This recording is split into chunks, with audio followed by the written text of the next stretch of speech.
अध्याय 11 चोपिन का पियानो और पगानिनी का वायलिन। सिस्टर पूजा, मेरा दिल ये सहन नहीं कर सकता। 280 मिलियन रुपये में इस विला की कीमत ने पहले ही उसे चौंका दिया था, लेकिन उसने जो उम्मीद नहीं की थी वह ये थी कि दीवार पर कोई भी यादृच्छिक पेंटिंग 400 मिलियन रुपये की थी और अमेरिकी डॉलर में। यह इस तरह के 10 विला खरीदने के लिए पर्याप्त था। ये लिविंग रूम में सिर्फ कुछ यादृच्छिक सजावट हैं। वास्तव में जब विजय मेहरा ने इन संपत्तियों को आरव मेहरा में स्थानांतरित किया तो पूजा कपूर पहले से ही अवगत थी। उसने सोचा कि आरव मेहरा इस विला को अपने निवास के रूप में चुनेंगे और ये व्यवस्थाएं 1 महीने पहले की गई थीं। सच कहूं तो जब उसने पहली बार ये चीज़ें देखीं तो वह भी काफ़ी डर गई थी। हालांकि जैसे जैसे उसने अधिक से अधिक संपत्तियां विरासत में लीं, वह धीरे धीरे इसके प्रति सुन्न हो गई। आरव मेहरा लिविंग रूम में चले गए, जो काफ़ी विशाल था। फर्श पर किसी अज्ञात जानवर के फर का एक गलीचा था। कॉफ़ी टेबल और चमड़े के सोफे महंगे लग रहे थे और एक तरफ एक शानदार ग्रैंड पियानो था। आरव मेहरा ने बचपन से ही पियानो और वायलिन सीखना शुरू कर दिया था। शुरू में अपने माता पिता द्वारा मजबूर किया गया था, लेकिन बाद में उन्हें उनसे पूरी तरह से प्यार हो गया। चाहे वह कहीं भी हो, अगर कोई पियानो होता तो वह बैठे बिना और एक टुकड़ा बजाए बिना नहीं रह सकता था। वह पियानो के पास गया, जो एम्बर रंग का था, पूरी तरह से समय के घने निशानों से ढका हुआ था। पियानो पर लिखे पाठ के माध्यम से आरव मेहरा ने इसके नाम को पहचाना, कैसियो। डिंग। कुरकुरी ध्वनि अभी भी एक बहुत प्राचीन आभा लिए हुए थी। अपने अनुभव के आधार पर आरव मेहरा ने अनुमान लगाया कि यह पियानो भी एक प्राचीन वस्तु हो सकता है, शायद कई दशक पुराना। अचानक उसे पियानो के किनारे पर अक्षरों की एक पंक्ति मिली। आश्चर्यजनक रूप से वे चीनी अक्षर थे और हालांकि लेखन थोड़ा पुराना था, आरव मेहरा अभी भी उन्हें पढ़ सकता था। मेरे संगीतकार मित्र अरुण को उपहार। रुको, क्या मुझे यह मत बताओ कि यह चोपिन का पियानो है। आरव मेहरा की आवाज़ कांप गई और उसने अनजाने में अपनी उंगली चाबियों से हटा ली। डर था कि वह गलती से इसे तोड़ सकता है। हाँ, ये कैसियो पियानो 180 साल से भी पुराना है। यह अरुण का पसंदीदा भी है क्योंकि यह उनके मित्र द्वारा इंडिया से उपहार था। मुझे यह मत बताओ, इंडिया में ये दोस्त भी मेरा पूर्वज है। हालांकि उसके दिमाग में पहले से ही जवाब था, आरव मेहरा मदद नहीं कर सका, लेकिन पूछा, तुम्हें क्या लगता है? पूजा कपूर ने उसे एक मोहक नज़र डाली। ओह ठीक है, ये भी है। पूजा कपूर ने पास की एक अलमारी से एक बॉक्स निकाला, जिसके अंदर हल्के भूरे रंग का वायलिन था। बस मुझे बताओ कि इस वायलिन का उपयोग किसने किया था। मैं मानसिक रूप से तैयार हूँ। आरव मेहरा ने एक गहरी सांस ली, जो कुछ भी आने वाला था उसे स्वीकार करने के लिए तैयार था। ये वायलिन 1743 में गुआर्नेरी द्वारा बनाया गया शक्ति तरंग है, जिसे बाद की पीढ़ियों द्वारा तोप के रूप में जाना जाता है। राज द्वारा उपयोग किया गया। मानसिक रूप से तैयार होने के बावजूद आरव मेहरा अभी भी कांप गया। सबसे प्रसिद्ध वायलिन मास्टर के रूप में राज ने एक अटूट स्थिति रखी। कई वायलिन वादकों के लिए उनके वायलिन पर बजाने का मौका उनके जीवन को सार्थक बना देगा। उसने जो उम्मीद नहीं की थी वह ये थी कि यह वायलिन चोपिन के पियानो की तरह उसके संग्रह का हिस्सा बन गया था। ये वायलिन मेरे किसी पूर्वज द्वारा उपहार में नहीं दिया गया था, है ना? आरव मेहरा को याद आया कि यह एक बिजनेस टाइकून था, इंडिया से नहीं, जिसने एक संगीत कार्यक्रम के बाद राज को उपहार दिया था। नहीं, लेकिन जिस संग्रहालय में बाद में यह वायलिन रखा गया था वह तुम्हारा था। 17 साल पहले विजय मेहरा ने इसे सीधे खरीदा था। 17 साल पहले मैंने तब वायलिन सीखना शुरू किया था। मेरे पिताजी ने वास्तव में कोई कसर नहीं छोड़ी। आरव मेहरा पूरी तरह से भटका हुआ महसूस कर रहा था। वैसे यहाँ 2 प्रसिद्ध वायलिन भी हैं जिनका उपयोग राहुल और रवि ने किया है। वे सभी पूरी तरह से संरक्षित हैं और हमने उन कारीगरों के वंशजों को रखा है जिन्होंने इन वायलिनों को बहाल किया है, सर्वोत्तम ध्वनि गुणवत्ता की गारंटी देते हुए। आपको उन्हें आजमाना चाहिए। आरव मेहरा पहले से ही उत्सुक था। उसने पगानिनी का वायलिन उठाया और एक कैप्रिस बजाया। हालांकि 200 साल से अधिक हो गए थे जिस क्षण ध्वनि निकली, आरव मेहरा को लगा कि उसकी आत्मा ऊपर उठ गई है। हालांकि उसका कौशल उन मास्टरों की तुलना में नहीं था, फिर भी उसने टुकड़े को पूरी तरह से प्रस्तुत किया। पूजा कपूर को भी लगा कि राज खुद उसके सामने खेल रहे हैं। टुकड़ा समाप्त करने के बाद आरव मेहरा का हाथ पहले से ही कांप रहा था। उसने सावधानी से वायलिन को उसके मामले में वापस रख दिया, न कि उसकी कीमत के कारण, बल्कि इसे नुकसान पहुंचाना कला की अपवित्रता होगी। अध्ययन की जांच करना चाहते हैं? वहाँ बहुत सारे खजाने हैं। पूजा कपूर हंसी। वहाँ प्रसिद्ध लोगों की कई सुलेख और दुर्लभ पुस्तकें हैं। छोड़ो, मैं किसी और दिन देखूंगा। मुझे डर है कि मैं बेहोश हो जाऊंगा। आरव मेहरा को लगा कि उसके दिमाग में ऑक्सीजन खत्म हो रही है। सिस्टर पूजा, लगभग 9 बज रहे हैं। तुम आज रात कहाँ रुक रही हो? ओह चिंता मत करो, जब यह विला खरीदा गया था तो 20 निकटतम विला भी खरीदे गए थे, इसलिए मैं रुकने के लिए एक खाली विला खोज लूंगी। यदि आपको किसी चीज़ की आवश्यकता है तो आप मुझसे कभी भी संपर्क कर सकते हैं। आरव मेहरा के सिर पर कई निराशा की रेखाएं उभर आईं। वे भी मेरे हैं। हाँ, वे 20 दूसरे स्तर के विला तुम्हारे हैं, लेकिन उनमें से ज़्यादातर पहले से ही बसे हुए हैं। 3 खाली बचे हैं। यदि आपको उनकी आवश्यकता है तो मैं व्यवस्था कर सकती हूँ। रुको, तुम्हारा मतलब ज़्यादातर बसे हुए से क्या है? क्या वे किराए पर दिए गए थे? नहीं, वे घर एक टीम द्वारा बसे हुए हैं जो हमेशा युवा मास्टर की सेवा के लिए तैयार रहते हैं, जिसमें सफाई कर्मचारी, शेफ, ड्राइवर और चिकित्सा कर्मी शामिल हैं, कुल मिलाकर 200 से अधिक। अहम अहम अहम। आरव मेहरा को लगा कि उसे आंतरिक चोटें लगने वाली हैं। वैसे अगर आपको भूख लगती है तो शेफ को खाना बनाने के लिए कहें। उनके नंबर विला के फ़ोन में संग्रहीत हैं। सभी प्रकार के व्यंजन, पश्चिमी डेसर्ट और व्यंजन, जो कुछ भी आप खाना चाहते हैं, हमारे पास है। हमारे शेफ सबसे अच्छे हैं। ठीक है, मुझे समझ में आ गया। आरव मेहरा ने सोचा कि अगर उसने पूजा कपूर के साथ बातचीत जारी रखी तो उसे कुछ और अविश्वसनीय सुनने को मिल सकता है। मैं अब जा रही हूं ताकि आप जल्दी आराम कर सकें। कल आपको नाश्ता दिया जाएगा और मैं आज से स्थायी रूप से यहाँ रहूंगी। यदि आपको किसी चीज़ की आवश्यकता है तो मुझसे संपर्क करें। ये कहकर पूजा कपूर विला से निकल गई। आरव मेहरा को लगा कि उसकी सारी ताकत खत्म हो गई है और वह सोफे पर गिर गया। वह अपने जीवन में इतना चौंक कभी नहीं था। थप्पड़। उसने खुद को एक जोर का थप्पड़ मारा। दोगुनी ताकत ने उसे नियंत्रण खो दिया, जिससे उसके चेहरे पर एक लाल हाथ का निशान रह गया। ओह, ये दर्द होता है। लगता है कि मैं सपने नहीं देख रहा हूँ। अध्याय 12। सबसे अतिरंजित सीफूड नूडल्स। एक व्यस्त दिन के बाद मुझे वास्तव में थोड़ी भूख लग रही है। सोफे पर लेटे हुए, लगभग ऊँघते हुए आरव मेहरा ने अचानक अपने पेट की गुड़गुड़ाहट सुनी। तभी उसे याद आया कि उसने पूरे दिन कुछ नहीं खाया था। लिविंग रूम में कॉफ़ी टेबल पर एक स्मार्टफोन था जो काफ़ी हाईटेक लग रहा था। थोड़ी देर तक उससे छेड़छाड़ करने के बाद आरव मेहरा को अंततः अपने दैनिक भोजन के लिए जिम्मेदार हेड शेफ का नंबर मिल गया और उसने फ़ोन किया। नमस्ते मिस्टर आरव, मैं आज आपकी कैसे मदद कर सकता हूँ? ओह, मुझे थोड़ी भूख लग रही है। क्या आप कृपया मुझे कुछ खाने के लिए बना सकते हैं? उसने थोड़ा शर्मिंदा होकर कहा। बिल्कुल कोई समस्या नहीं, मिस्टर आरव की सेवा करना हमारा काम है। लाइन के दूसरी तरफ हेड शेफ ने हंसते हुए जवाब दिया। ये ज्ञात है कि ये शेफ 100,000 रुपये का मासिक वेतन कमाते हैं, लेकिन उनके पास काफ़ी आसान काम है। प्रत्येक शेफ एक विशेष व्यंजन में माहिर है, इसलिए अधिकांश समय वे काफ़ी निष्क्रिय रहते हैं। इतनी उच्च तनख्वाह और कम तीव्रता वाले काम के साथ आरव मेहरा की पूरी तरह से सेवा करना स्वाभाविक रूप से उनका एकमात्र उद्देश्य था। मिस्टर आरव, आप क्या खाना चाहेंगे? आप जो भी चाहें हम बना सकते हैं। ये काफ़ी साहसिक दावा है। अगर मुझे व्हेल का मांस चाहिए तो क्या होगा? आरव मेहरा ने लापरवाही से कहा। हेड शेफ को मुश्किल समय देने का इरादा नहीं था। तो मिस्टर आरव, आप इसे कैसे तैयार करना चाहेंगे? 1 मिनट रुको, क्या तुम वास्तव में वह सामान ला सकते हो? आरव मेहरा ने सोचा। दुनिया में सारा पैसा होने के बावजूद व्हेल का मांस प्राप्त करना और उसे कम समय में तैयार करना असंभव लगता है ना? मिस्टर आरव, आपके 10 निजी परिवहन विमान हर सप्ताह दुनिया भर में उड़ान भरते हैं, ये सुनिश्चित करते हुए कि आपके भोजन सबसे ताज़ी, उच्चतम गुणवत्ता वाली सामग्री से बने हैं। कल ही नए व्हेल के मांस का एक टुकड़ा कोल्ड स्टोरेज में रखा गया था। यदि आप इसे खाना चाहते हैं तो मैं इसे तुरंत व्यवस्थित कर सकता हूँ। प्रभावशाली। आरव मेहरा ने अपनी आंखें घुमाईं। अमीर होना वास्तव में किसी को भी वह करने की अनुमति देता है जो वे चाहते हैं। डिलीवरी ट्रक के रूप में 10 निजी विमानों का उपयोग करना, क्या इससे अधिक असाधारण कुछ हो सकता है? हाँ, मैं पहले मजाक कर रहा था। नूडल्स का एक कटोरा कैसा रहेगा? रात में बहुत ज़्यादा खाना अच्छा नहीं है और नूडल्स पचाने में आसान होते हैं। आरव मेहरा अजीब तरह से हंसा। उसने और अधिक मांगने की हिम्मत नहीं की। कौन जानता है, अगर उसने डायनासोर के मांस के लिए कहा तो वे दावा कर सकते हैं कि उनके पास कुछ क्लोनिंग सुविधा है जिसने पहले ही डायनासोरों को क्लोन कर लिया है, और उससे पूछें कि वह इसे कैसे पकाना चाहेगा। इसे बहुत फैंसी मत बनाओ, बस कुछ सीफूड और सब्जियां डाल दो। समझ गया मिस्टर आरव, हम 20 मिनट के भीतर किसी को आपके लिए इसे पहुंचा देंगे। आरव मेहरा ने जल्दी से फ़ोन काट दिया। क्या ये समृद्ध जीवन शैली हमेशा इतनी डराने वाली थी?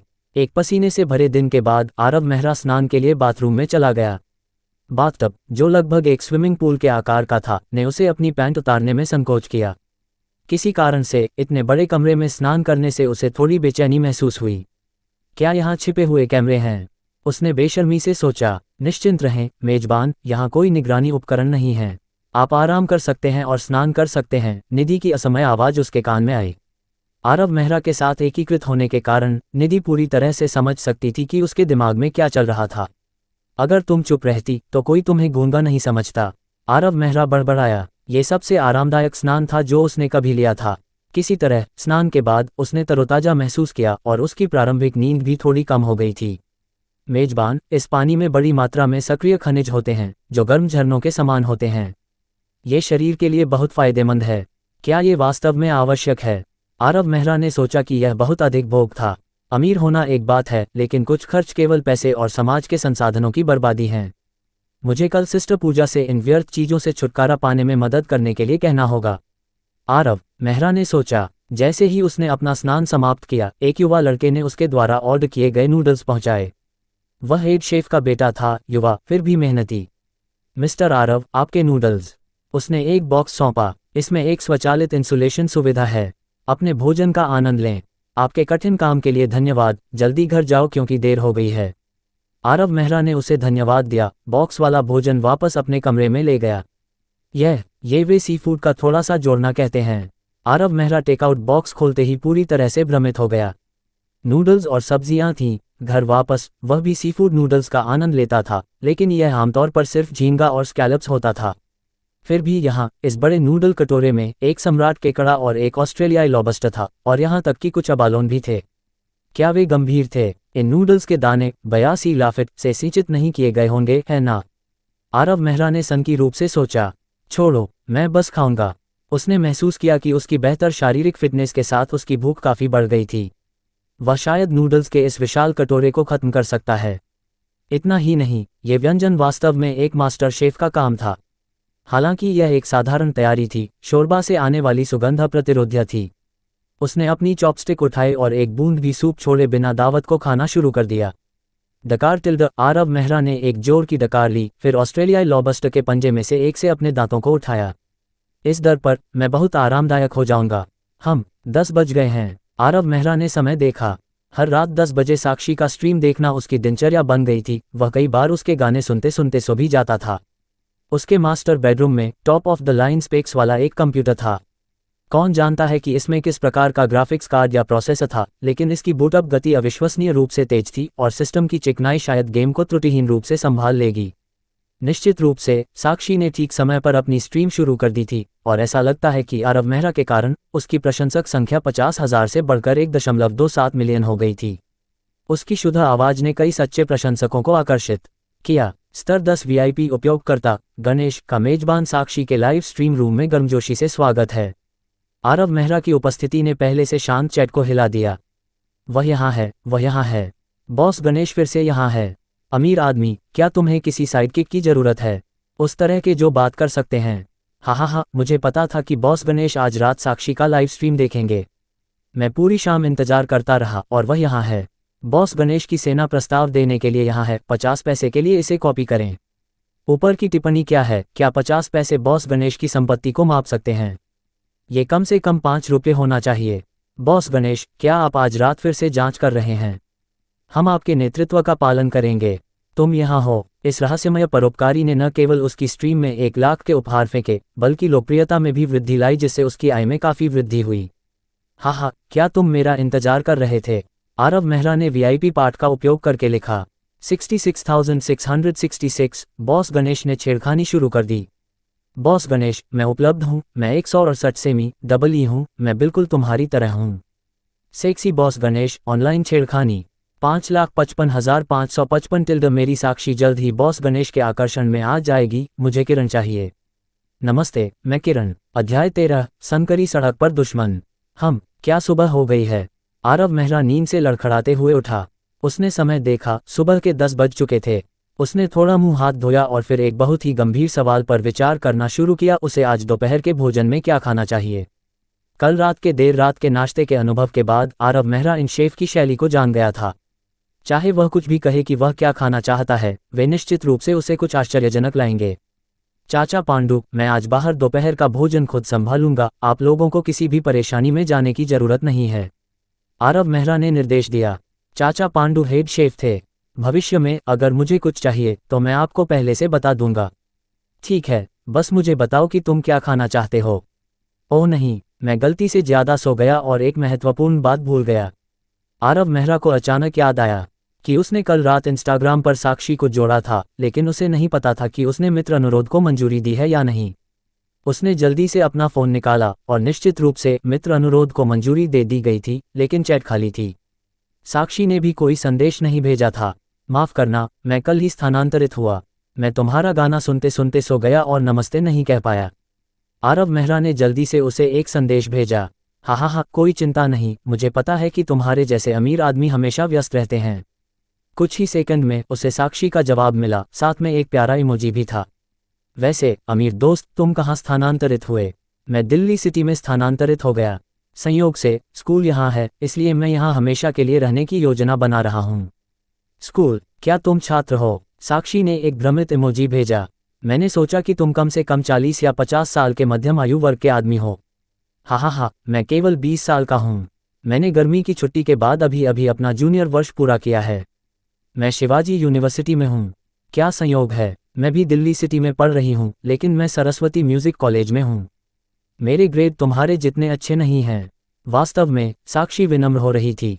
शिवाजी यूनिवर्सिटी राष्ट्रव्यापी व्यापक विश्वविद्यालयों में तीसरे स्थान पर थी, जबकि सरस्वती म्यूजिक कॉलेज केवल केंद्रीय संगीत अकादमी और मोदू संगीत कॉलेज के पीछे था। हर कोई अभी भी तुम्हारी पहचान के बारे में अनुमान लगा रहा है। कुछ सोचते हैं कि तुम एक अमीर आलसी हो, अन्य सोचते हैं कि तुम एक बड़े व्यवसाय के मालिक हो। उम्मीद नहीं थी कि तुम एक छात्र होगे। वे सिर्फ जंगली अनुमान हैं। आरव मेहरा ने अपनी आंखें घुमाईं। अमीर बच्चा होने का मतलब स्वचालित रूप से आलसी होना क्यों था? आखिरकार वह एक अच्छी तरह से गोल और उत्कृष्ट कॉलेज छात्र था। लेकिन फिर भी, अमीर दोस्त, तुम्हारा परिवार व्यवसाय में होना चाहिए, है ना? साक्षी ने अनुमान लगाया कि उसे एक प्रमुख परिवार से होना चाहिए, क्योंकि यह असंभव है कि कोई लाइव स्ट्रीमिंग प्लेटफॉर्म पर लाखों खर्च कर सके, जो अनिवार्य रूप से सिर्फ मनोरंजन है। एक तरह से। ओह, और साक्षी, कृपया मुझे अमीर दोस्त मत कहो। मेरा नाम आरव मेहरा है, इसलिए बस मुझे उसी नाम से बुलाओ। ठीक है, तो तुम मुझे साक्षी कहना बंद कर सकते हो। मेरा नाम साक्षी है। तुम्हारी मदद के लिए बहुत बहुत धन्यवाद। सच कहूँ तो मेरे परिवार को वास्तव में उस पैसे की ज़रूरत थी। तुमने वास्तव में हमें एक तंग जगह से बाहर निकाला, साक्षी ने ईमानदारी से कहा। अगर मुझे मौका मिलता है तो मैं तुम्हें भोजन पर ले जाऊंगी। बस बुरा मत मानो अगर जगह बहुत जर्जर है। हाँ, मैं नहीं मानूंगा। अगर तुमने बहुत महंगी जगह चुनी तो मुझे सहज भी महसूस नहीं होगा, आरव मेहरा ने जवाब दिया। तुम्हें विश्वास नहीं होगा, लेकिन मुझे 2 दिन पहले ही पता चला कि मैं इतना अमीर हूँ। साक्षी ने एक चंचल इमोजी भेजा। स्पष्ट रूप से आरव मेहरा की कहानी नहीं खरीद रही थी। क्या ये वैसा ही है जैसा लोग ऑनलाइन कहते हैं कि तुम्हारे माता पिता ने अचानक तुम्हें बताया कि वे अरबपति हैं? लेकिन साक्षी को पता नहीं था कि उसने जो मजाक लापरवाही से किया, वह वास्तव में आरव मेहरा के साथ हुआ था। इसके अलावा उसके माता पिता सिर्फ अरबपतियों से परे थे, यहाँ तक कि उसे भी नहीं पता था कि वे ब्रह्मांड में कहाँ गायब हो गए थे। चूंकि दोनों अभी एक दूसरे को जान रहे थे, इसलिए बात करने के लिए ज़्यादा कुछ नहीं था, इसलिए कुछ सुखद बातों के बाद उन्होंने एक दूसरे को अलविदा कहा। आरव मेहरा को आज कुछ महत्वपूर्ण काम करना था। पूजा कपूर ने उसे पहले एक पाठ संदेश भेजा था, जिसमें कहा गया था कि उसे एक सभ्य पोशाक के लिए फिट होने की आवश्यकता है। आखिरकार उसकी वर्तमान पोशाक मुश्किल से 1000 रुपये तक जुड़ती थी।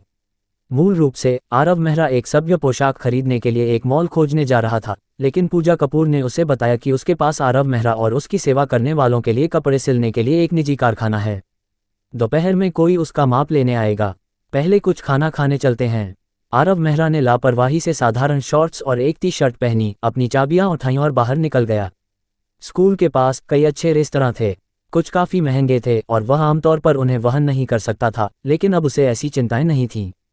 पड़ोस से बाहर गाड़ी चलाते हुए और एक गली से गुजरते हुए वह जल्द ही स्कूल के गेट पर पहुंच गया।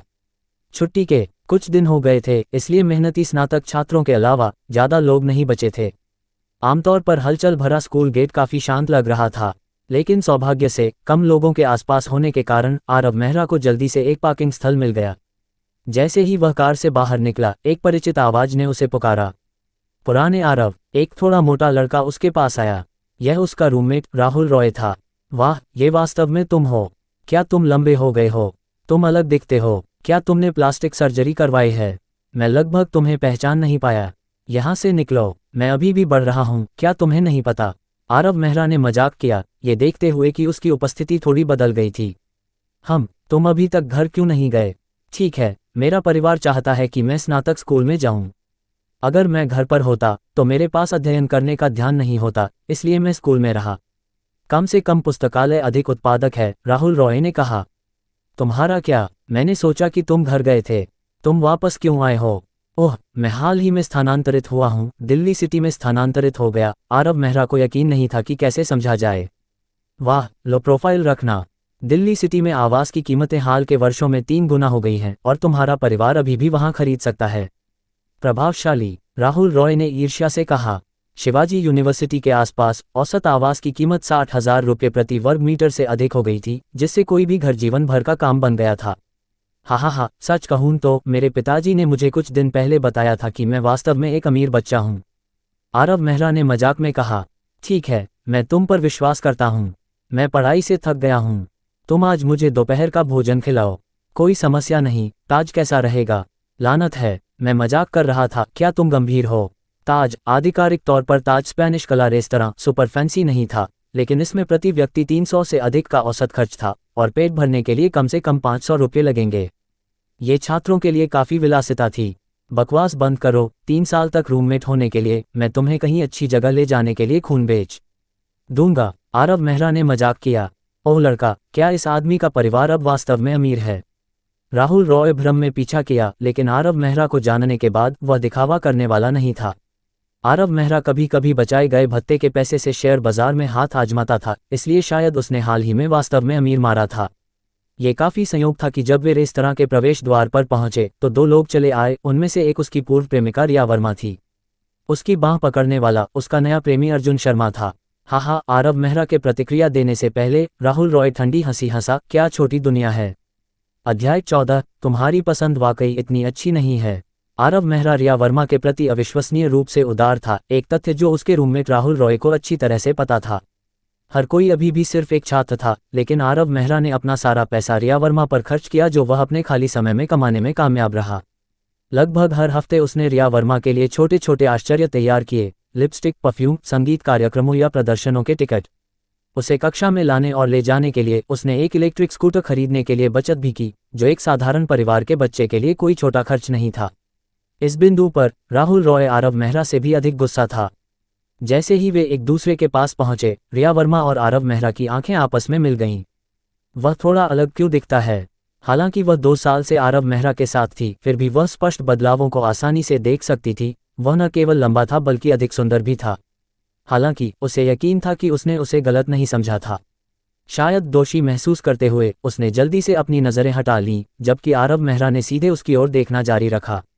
हालांकि अर्जुन शर्मा और आरव मेहरा का कभी कोई संबंध नहीं था, रिया वर्मा के वर्तमान प्रेमी के रूप में वह स्वाभाविक रूप से इस पूर्व के बारे में जानता था। जैसे कि उकसा रहा हो, उसने रिया वर्मा को अपनी बाहों में लपेटा और रेस्तरां में अकड़कर चला गया। पुराने आरव, क्या हमें अभी भी जाना चाहिए? राहुल रॉय थोड़ा हिचकिचाया। उसने अर्जुन शर्मा के वित्तीय संसाधनों के बारे में सुना था। हालांकि अभी भी एक छात्र है, वह हर दिन एक अलग कार चलाता था और स्कूल में एक अमीर दूसरी पीढ़ी के रूप में जाना जाता था। इतने महंगे रेस्तरां में प्रतिद्वंद्वी उनके लिए असहज कर सकता था। जाओ, हम क्यों नहीं जाएंगे? हम किस बात से डरते हैं? हम गलत नहीं हैं, आरव मेहरा ने हल्के से कहा, लेकिन उसके चेहरे पर उसकी सामान्य शांति का कोई भाव नहीं था। ये सिर्फ एक भोजन खाना है। आखिरकार वे संभावित रूप से क्या अपमानजनक काम कर सकते हैं? ताज स्पेनिश कला रेस्तरां में आपका स्वागत है। कितने लोग? जैसे ही वे रेस्तरां में गए, एक वेटर उनका अभिवादन करने आया, जिससे उच्च कीमत अपने आप ही स्पष्ट हो गई। ओह, हम सिर्फ 2 लोग हैं, आरव मेहरा ने चारों ओर देखते हुए कहा। ऐसा कोई विशेष दिन नहीं लग रहा था और छात्र छुट्टी पर थे। एक भी खाली सीट क्यों नहीं थी? माफ़ कीजिए, रेस्तरां आज थोड़ा व्यस्त है, इसलिए आप दोनों को थोड़ी देर इंतजार करना पड़ सकता है, वेटर ने खेद व्यक्त करते हुए कहा। कोई बात नहीं, हम इंतजार करेंगे। आरव मेहरा को कोई जल्दी नहीं थी। तुम पढ़ाई के लिए वापस जाने की जल्दी में नहीं हो, है ना? अभी भी कई महीने बाकी हैं, थोड़ा समय मायने नहीं रखेगा। शिवाजी यूनिवर्सिटी में प्रवेश करने का मतलब था कि राहुल रॉय स्वाभाविक रूप से एक शीर्ष छात्र था, समीक्षा प्रक्रिया का सिर्फ एक हिस्सा था और उसे अपनी स्नातक परीक्षाओं के बारे में विश्वास था। यह अच्छी बात है। आरव मेहरा प्रतीक्षा क्षेत्र में गया और रिया वर्मा और अर्जुन शर्मा के ठीक बगल में बैठ गया। वैसे, पुराने आरव, तुम कहाँ स्थानांतरित हुए? मैं किसी दिन तुम्हारे घर आ सकता हूँ, उन्होंने ऊप से बातचीत शुरू की। ओह, शांति विला, अगर तुम्हें स्कूल बहुत शोरगुल वाला लगता है तो छुट्टियों के दौरान मेरे घर में रहने के लिए तुम्हारा स्वागत है। आखिरकार बहुत सारे खाली कमरे सिर्फ बर्बाद हो रहे हैं और यह शांत भी है। हाँ, छोड़ो। पुस्तकालय का अध्ययन वातावरण बेहतर है, अन्यथा मुझे छात्रावास में संशोधन करने में कोई समस्या नहीं होती। राहुल रॉय को पता नहीं था कि शांति विला एक विशेष उच्च स्तरीय विला पड़ोस था। मैं खुद को नियंत्रित नहीं कर सकता। अगर मैं पुस्तकालय में नहीं हूं तो मैं या तो सो रहा हूं या खेल खेल रहा हूं। हम पीठ में चोट लगने का जोखिम उठाए बिना बड़े झूठ नहीं बोल सकते, अर्जुन शर्मा ने शत्रुतापूर्ण लहजे में टिप्पणी की। स्पष्ट रूप से रिया वर्मा के प्रेमी के रूप में वह आरव मेहरा पूर्व के प्रति शत्रुता से भरा हुआ था। जबकि दूसरों ने शांति विला के बारे में नहीं सुना होगा, उसने निश्चित रूप से सुना था। उसके अपने परिवार का वहां एक घर था और वह जानता था कि सबसे सस्ते विला की कीमत भी लगभग 200 मिलियन रुपये थी। रिया वर्मा ने पहले उसे आरव मेहरा की स्थिति के बारे में बताया था। एक साधारण परिवार से आने वाले आरव को रिया वर्मा के लिए उपहार खरीदने के लिए कंजूसी और बचत करनी पड़ी, अंशकालिक काम करना पड़ा। ऐसा परिवार यहाँ एक घर कैसे खरीद सकता है? अर्जुन शर्मा के दिमाग में वे चेहरे के लिए यहाँ एक शो करने के लिए मिलीभगत कर रहे होंगे। रिया, मैंने सोचा था कि तुम्हारा पूर्व प्रेमी सिर्फ गरीब था, लेकिन पता चला कि उसका चरित्र भी उतना ही खराब है, अर्जुन शर्मा ने जोर से कहा, जिससे कुछ मेहमानों का ध्यान आकर्षित हुआ जो बैठने के लिए इंतजार कर रहे थे। शांति विला से परिचित लोगों ने तुरंत तिरस्कारपूर्ण मुस्कान दी। आरव मेहरा, स्पष्ट रूप से नकली कपड़े पहने हुए, वहां एक जगह खरीदने में सक्षम होने का तो जिक्र ही नहीं है। उसे दिल्ली सिटी में एक साधारण घर खरीदना आसान नहीं लगेगा। आज के युवा वास्तव में व्यर्थ थे। आरव मेहरा ध्यान का केंद्र बन गया लेकिन अचल रहा। हाल के झटकों के बाद उसकी मानसिक लचीलापन बहुत बढ़ गया था। वह हमेशा ऐसा ही है, वह ऐसा होने का दिखावा करता है जो वह नहीं है। आरव मेहरा को उम्मीद नहीं थी कि उसके लिए वह सब कुछ करने के बाद उसे इस तरह वर्णित किया जाएगा। क्या ये तथाकथित तब तक चाटो जब तक तुम सब कुछ खो नहीं देते था? अरे दोस्त, रिया की ओर से, मुझे तुम्हें एक सलाह देने दो। जमीन पर रहना और दिवास्वप्न देखना बंद करना बेहतर है, अर्जुन शर्मा ने अहंकारी रूप से घोषणा की, मानो वह विजेता हो। तुम कौन हो मुझे दोस्त कहने के लिए? क्या तुम इसके लायक हो? आरव मेहरा शांति से खाना चाहता था, लेकिन रिया वर्मा के शब्द और अर्जुन शर्मा की उत्तेजना निधि के लिए असहनीय थी। एक यादृच्छिक मिशन जारी किया गया। सिस्टम के मेजबान को इस तरह कैसे उकसाया जा सकता है? तुम्हें कड़ी जवाबी कार्रवाई करनी चाहिए। मिशन विवरण, इस बेशर्म प्रेमियों के जोड़े को पूरी तरह से चुप कराओ। मिशन पुरस्कार स्तर, एक प्राधिकरण कार्य पूरा होने से 2% की वृद्धि होती है और मेजबान को पूर्वज का कचरा का एक यादृच्छिक टुकड़ा पुरस्कृत किया जाएगा। हालांकि वह नहीं जानता था कि यह पूर्वज का कचरा क्या था। निधि की अपनी समझ से तथाकथित कचरा केवल उसके पूर्वजों की नज़र में था। उसके लिए यह शायद एक अकल्पनीय खजाना था। हर व्यक्ति में थोड़ा अभिमान होता है। यदि वह इस अपमान को सहन कर सकता है तो वह पुरुष नहीं होगा। तुमने क्या कहा? अर्जुन शर्मा को इस तरह कभी अपमानित नहीं किया गया था। जो कोई भी उसकी स्थिति को जानता था वह उसके सामने सिर्फ चापलूस कुत्ते था, और एक साधारण परिवार के गरीब बच्चे ने उससे इस तरह बात करने की हिम्मत की। मैंने कहा, तुम मुझे दोस्त कहने के लायक नहीं हो। आरव मेहरा ने हर शब्द को स्पष्ट किया। तुम मौत को बुलावा दे रहे हो। अर्जुन शर्मा अचानक खड़ा हो गया, आरव मेहरा पर हावी हो गया, उसके कॉलर तक पहुंच गया। लेकिन उसने जो उम्मीद नहीं की थी वह ये थी कि एक मजबूत और दृढ़ हाथ ने उसकी कलाई को जकड़ लिया। जबकि अर्जुन शर्मा कमजोर नहीं था, आरव मेहरा के उन्नत शरीर के बगल में वह काफी कमजोर दिखाई दिया। आरव मेहरा ने धीरे धीरे अपनी पकड़ की ताकत बढ़ाई और अर्जुन शर्मा के चेहरे पर एक दर्दनाक अभिव्यक्ति दिखाई दी, लेकिन चेहरे के लिए उसने हठपूर्वक इसे सहन किया। अरे, तुम क्या कर रहे हो? यह एक सार्वजनिक जगह है। क्या तुम लड़ने की कोशिश कर रहे हो? राहुल रॉय जल्दी से उन्हें अलग करने के लिए आगे आया। आरव मेहरा का यहाँ झगड़ा शुरू करने का इरादा नहीं था। एक हल्के धक्के के साथ उसने अर्जुन शर्मा को वापस उसकी सीट पर भेज दिया, फिर अपने थोड़े अस्त व्यस्त कॉलर को समायोजित किया। अर्जुन शर्मा ने उसे आक्रोश से भरे चेहरे के साथ देखा, धीरे से अपनी कलाई को घुमाते हुए। वह स्पष्ट रूप से पहले पीड़ित था। आरव मेहरा दुबला पतला लग रहा था, लेकिन उसमें इतनी ताकत कैसे हो सकती है? हम्फ, बदतमीज गरीब गंदगी का थैला। वेटर, क्या तुम यहाँ किसी को भी आने देते हो? अर्जुन शर्मा ने बेशर्मी से कहा, आश्वस्त होकर कि आरव मेहरा और उसकी कंपनी यहाँ खाने का खर्च नहीं उठा सकते और केवल उन्हें जानबूझकर घृणा करना चाहते हैं। शोर सुनकर फ्लो मैनेजर जल्दी से 2 सुरक्षा गार्डों के साथ पहुंचा। वेटर, ये गरीब। अध्याय 15, मैं इस दुकान का मालिक हूँ। क्या हो रहा है? क्या कोई परेशानी पैदा कर रहा है? 2 सुरक्षा गार्ड अंदर घुस गए। ये सही है, इन दोनों ने अभी लोगों को मारा और आसपास के सभी लोगों ने इसे देखा। अर्जुन शर्मा ने अपनी कलाई दिखाते हुए सबसे पहले आरोप लगाया। देखो, मेरी कलाई पर चोट के निशान हैं। श्रीमान, क्या आप कृपया समझा सकते हैं?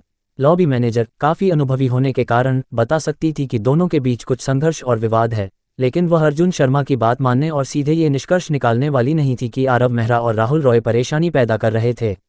नमस्ते, मैं और मेरा दोस्त यहाँ खाने आए थे और इस व्यक्ति ने न केवल हमारा मजाक उड़ाया बल्कि शारीरिक होने की कोशिश भी की। मैं केवल अपनी रक्षा कर रहा था, आरव मेहरा ने शांति से कहा। अगर आपको मुझ पर विश्वास नहीं है तो आप निगरानी फुटेज देख सकते हैं, इससे सब कुछ स्पष्ट हो जाएगा। अर्जुन शर्मा का चेहरा तुरंत बदल गया। वह निगरानी कैमरों के बारे में भूल गया था। यदि फुटेज की समीक्षा की जाती है तो उसके कार्य स्पष्ट रूप से अक्षम्य होंगे। आपके रेस्तरां की कुछ प्रतिष्ठा है। क्या आप किसी भी प्रकार के ग्राहकों को अंदर आने देते हैं? अर्जुन शर्मा को यकीन था कि दोनों यहाँ खाने का खर्च नहीं उठा सकते। उन्हें देखो, उनका पूरा पहनावा यहाँ एक भोजन को कवर करने के लिए भी पर्याप्त नहीं है, स्पष्ट रूप से यहाँ केवल परेशानी पैदा करने के लिए है। लॉबी मैनेजर की नज़रें दोनों पर पड़ीं। अर्जुन शर्मा ने अपनी छाती फुलाई, जानबूझकर अपनी रोलेक्स घड़ी दिखाई और उसने वास्तव में डिजाइनर कपड़े पहने थे। इसके विपरीत आरव मेहरा और राहुल रॉय के पहनावे की कीमत एक साथ अर्जुन शर्मा की शर्त से भी अधिक नहीं होगी, जिससे उनकी खर्च करने की क्षमता वास्तव में संदिग्ध हो गई। हम यहाँ खाने का खर्च उठा सकते हैं या नहीं, यह आपकी चिंता का विषय नहीं है ना? आरव मेहरा को अपने गुस्से पर लगभग हंसी आ गई। यहाँ तक कि अगर वे खर्च नहीं कर सकते थे तो उसने कभी भी किसी रेस्तरां को इसके लिए ग्राहकों को बाहर निकालते हुए नहीं सुना था। अगर ऐसा होता तो जगह निश्चित रूप से बदनाम हो जाती। आरव, इसे जाने दो। ये दोनों वास्तव में परेशान करने वाले हैं। क्या हम कोई और जगह खोजें? राहुल रॉय ने आरव मेहरा के कान में फुसफुसाया। लेकिन यह अर्जुन शर्मा ने सुन लिया, जिसने सोचा कि वे आत्मसमर्पण कर रहे हैं और भी अहंकारी हो गया। देखो, वे अब फिसलने की योजना बना रहे हैं, ये साबित करते हुए कि वे यहाँ सिर्फ परेशानी पैदा करने के लिए आए थे। अर्जुन शर्मा ने अहंकारी रूप से शेखी बघारी। हाँ, भोजन का खर्च नहीं उठा सकते। आरव मेहरा को लगा कि वह बहुत कम महत्वपूर्ण रहा होगा। उसने लॉबी मैनेजर की ओर रुख किया। नमस्ते, क्या मैं आपका नाम जान सकता हूँ? मैं इस दुकान की लॉबी मैनेजर हूँ। मेरा उपनाम बाई है, उसने विनम्रता से जवाब दिया, हालांकि उसे लगा कि इस युवक के बारे में कुछ असामान्य है, उसके अप्रभावी कपड़ों के बावजूद। मैं तुरंत यहाँ भोजन करना चाहता हूँ, क्या ये संभव है? आरव मेहरा ने पूछा। ओह, माफ़ कीजिए श्रीमान, लेकिन हम वास्तव में पूरी तरह से बुक हैं। मैनेजर बाई ने मान लिया कि आरव मेहरा ये साबित करना चाहता था कि वह वहाँ भोजन का खर्च उठा सकता है। यहाँ 2 लोगों के लिए एक उचित भोजन की कीमत $1000 से अधिक हो सकती है, जो एक विशिष्ट कॉलेज छात्र के लिए थोड़ा असाधारण था। न केवल वह, बल्कि कई दर्शकों ने भी सोचा कि आरव मेहरा सिर्फ दिखावा करने की कोशिश कर रहा था। यहाँ तक कि अगर उसने भुगतान किया तो उसे बाद में इंस्टेंट नूडल्स पर जीना पड़ सकता है। सच में, अगर मुझे ठीक से याद है तो आपके रेस्तरां ने कुछ विशिष्ट मेहमानों के लिए कुछ विशेष सीटें आरक्षित की होनी चाहिए, है ना? यह मैनेजर बाई की अभिव्यक्ति बदल गई। यह मध्यम से उच्च स्तरीय भोजन उद्योग में एक अलिखित नियम था और आरव मेहरा सही था। रेस्तरां में वास्तव में आरक्षित सीटें थीं, लेकिन साधारण लोग उनके हकदार नहीं थे। कोई बात नहीं, मुझे पता है कि वे आरक्षित सीटें किसी को भी नहीं दी जाती हैं। मुझे कॉल करने के लिए 2 मिनट दो। अभी। आरव मेहरा ने निधि के माध्यम से एक दिलचस्प जानकारी सीखी। आरव मेहरा ने अपना फ़ोन निकाला और पूजा कपूर को फ़ोन किया। युवा मालिक, क्या बात है? क्या आपको किसी चीज़ में मेरी मदद चाहिए? पूजा कपूर दोपहर का भोजन कर रही थी। उसके निजी सचिव के रूप में उसने भी उत्कृष्ट शेफ टीम का आनंद लिया। सिस्टर पूजा, मुझ पर एक एहसान करो। मैं और मेरा दोस्त शिवाजी रोड पर ताज स्पेनिश कला रेस्तरां में खाने की कोशिश कर रहे हैं, लेकिन ये पूरी तरह से बुक है। क्या आप हमारे लिए मालिक से बात कर सकती हैं? बस वह छोटी सी बात। पूजा कपूर ने इसे बिल्कुल भी दिल पर नहीं लिया। तुम्हारे पिता ने तुम्हें एक ब्लैक कार्ड दिया होगा। बस वह कार्ड दिखाओ और थोड़ा भी समझदार कोई भी तुम्हें सर्वोच्च देगा। ओह, आरव मेहरा को एहसास नहीं हुआ कि कार्ड में ऐसा कार्य है। लगता है कि तुम्हें नहीं पता, इस कार्ड में ज़्यादा पैसा नहीं हो सकता है, लेकिन यह एक स्थिति का प्रतिनिधित्व करता है, पूजा कपूर ने समझाया। दिल्ली सिटी में ऐसे ब्लैक कार्ड वाले 10 से अधिक लोग नहीं होंगे। उनमें से एक दिल्ली सिटी का पार्टी सचिव है। क्या ये स्पष्ट हो गया है? इस कार्ड का वास्तव में ऐसा प्रभाव है, न सिर्फ दिल्ली सिटी में, बल्कि यहाँ तक कि बिरला में भी। किसी भी व्यवसायी को आपका सम्मान करना होगा, इसलिए ऐसी छोटी सी बात के लिए उनके मालिक को परेशान करने की कोई आवश्यकता नहीं है। हाँ, वास्तव में थोड़ी व्यक्तिगत समस्या है। आरव मेहरा ने अपनी आवाज़ धीमी कर दी।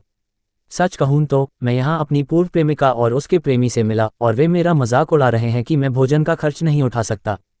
सच में, पूजा कपूर को यह मनोरंजक लगा। आरव मेहरा की संपत्ति के साथ इस दुनिया में ऐसा कुछ भी नहीं था जिसका वह खाने का खर्च नहीं उठा सकता था। ठीक है, मुझे समझ में आ गया, मुझे 2 मिनट दो। हम नाटक कर रहा है। आरव मेहरा को अपना फ़ोन रखते हुए देखकर अर्जुन शर्मा ने फिर से बड़बड़ाना शुरू कर दिया। मैनेजर बाय, आपको एक कॉल आ सकती है। मैनेजर बाय उलझन में दिखी, ये सोचकर कि उसे कौन बुला रहा होगा। निश्चित रूप से 2 मिनट के भीतर मैनेजर बाई का फ़ोन बज उठा, जिसमें दिखाया गया कि कॉल इस दुकान के मालिक की ओर से थी। उसने आरव मेहरा पर एक और नज़र डाली और फिर फ़ोन उठाया। मिस्टर अनिल, क्या बात है? छोटी बाई, मुझे विदेशों में मुख्यालय से सीधे एक कॉल आया। क्या तुम्हारी शाखा में कोई युवक आया था? उनमें से 2 हैं और लेकिन इससे पहले कि वह समाप्त कर पाती, मिस्टर अनिल ने उसे बाधित कर दिया। आरव मेहरा नामक युवक को नाराज मत करो, चाहे उसकी कोई भी मांग हो, तुम्हें उसे समायोजित करना होगा। उसने फिर से जोर दिया, याद रखना, उसकी सभी मांगें। अगर वह नाखुश है तो ये सिर्फ तुम नहीं हो जो जा रही हो, ये दुकान जारी रखने में सक्षम नहीं होगी और मुख्य कंपनी भी परेशानी में होगी। मैं समझती हूँ। मैनेजर बाई की आवाज़ थोड़ी कांप रही थी। हालांकि यह शाखा मूल्यवान थी, लेकिन यह वास्तव में धनी लोगों के लिए कुछ भी नहीं थी। लेकिन दुकान का मुख्यालय नेपाल में एक विशाल भोजन समूह था, जिसके व्यवसाय दुनिया भर के कई देशों में थे। वह आसानी से विफल होने वाली चीज़ नहीं थी। क्या इस दिखने में साधारण युवक के पीछे इतनी भयानक शक्ति हो सकती है? क्या तुम मिस्टर आरव मेहरा हो? मैनेजर बाई ने फ़ोन काट दिया और तुरंत एक सम्मानजनक व्यवहार अपनाया। हाँ, मैं हूँ। आरव मेहरा ने सिर हिलाया। पहले की अनदेखी के लिए माफ़ कीजिए। हम तुरंत आपके लिए एक सीट की व्यवस्था करेंगे, कृपया इस तरफ।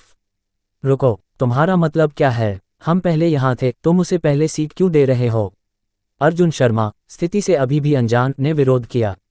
क्यों? आरव मेहरा ने तिरस्कार से कहा, क्योंकि मैं इस जगह का मालिक हूँ। क्या ये पर्याप्त है? अध्याय 16, उन्हें बाहर निकालने में मेरी मदद करें। अभी दोनों के बीच विवाद के दौरान निधि ने पहले ही आरव मेहरा को बता दिया था कि यह ताज स्पेनिश कला restaurant Spanish Virat chain dining group का हिस्सा था, जिसमें 92% शेयर आरव मेहरा द्वारा नियंत्रित थे। शेष 8% शेयरों के लिए ऐसा नहीं था कि उन्हें अधिग्रहित नहीं किया जा सकता था। यह इसलिए था क्योंकि समूह ने इस हिस्से को उन लोगों को पुरस्कृत किया था जिन्होंने समूह में उत्कृष्ट योगदान दिया था। यहाँ तक कि अगर आरव मेहरा पूरी समूह को निजीकृत करने के लिए 100% नियंत्रण चाहता, तो यह उसके लिए एक आसान काम होता। ताज स्पेनिश कला रेस्तरां को इस समूह की प्रमुख संपत्तियों में से एक माना जाता था। सभी आउटलेट्स का मुख्यालय द्वारा सीधे सर्वेक्षण और पता लगाया गया था, और सभी कर्मचारियों ने केवल प्रबंधन और सेवा में भाग लिया। इसलिए ये कहना कि इस दुकान से लेकर पूरे विराट चेन डाइनिंग ग्रुप तक लगभग पूरी तरह से उसका था, बिल्कुल भी अतिशयोक्ति नहीं थी। विराट चेन डाइनिंग ग्रुप के व्यवसाय के उस हिस्से का प्रबंधन विजय मेहरा द्वारा कपूर परिवार को सौंपा गया था। इसलिए पूजा कपूर के एक कॉल ने मुख्यालय के कर्मचारियों को लगभग मौत के घाट उतार दिया। बॉस का चेन के रेस्तरां में से एक में भोजन करना एक महत्वपूर्ण मामला था, तो वहां एक सीट उपलब्ध क्यों नहीं हो सकती थी? तुम इस रेस्तरां के मालिक हो। अर्जुन शर्मा हंसा। आजकल खानपान उद्योग में कानूनी प्रतिनिधियों को हॉल में सभी प्रमाण पत्र प्रदर्शित करने होते हैं, और व्यवसाय लाइसेंस पर नाम आशु नाम का कोई व्यक्ति था। तुमने अपना उपनाम आशु कब रखा? क्या तुम्हारा उपनाम मेहरा नहीं है? ओह, मेरा मतलब है मेहरा घास कट्टरपंथी के साथ। अर्जुन शर्मा के शब्दों में दोहरा अर्थ था, जो आरव मेहरा का खुलेआम मजाक उड़ा रहा था कि उसे धोखा दिया गया है। सामान्य ज्ञान वाला कोई भी व्यक्ति अनुमान लगा सकता है कि ये दोनों शायद थोड़ी देर पहले नहीं मिले थे। आरव मेहरा की आंखों ने पहली बार एक खतरनाक चमक दिखाई। दुर्भाग्य से यह एक कानून का पालन करने वाला समाज था, अन्यथा वह निश्चित रूप से ऊपर जाता और अर्जुन शर्मा को पीटता। हालांकि कुछ लोगों के लिए कुछ चीजें पीटने से भी अधिक कष्टदायक थीं। तुम्हें विश्वास नहीं है ना? आरव मेहरा मुस्कुराया। मैनेजर बाय, मुझ पर एक एहसान करो, कृपया इन दोनों लोगों को बाहर निकाल दो। अब से उन्हें फिर कभी इस रेस्तरां में आने मत दो। हाँ, मैनेजर बाई को स्पष्ट रूप से याद आया कि मिस्टर अनिल ने उससे आरव मेहरा की सभी मांगों को पूरा करने के लिए कहा था। सुरक्षा, इन दोनों उपद्रवियों को यहाँ से बाहर निकालो। यह अर्जुन शर्मा, हम क्या करें? रिया वर्मा अचानक घबरा गई।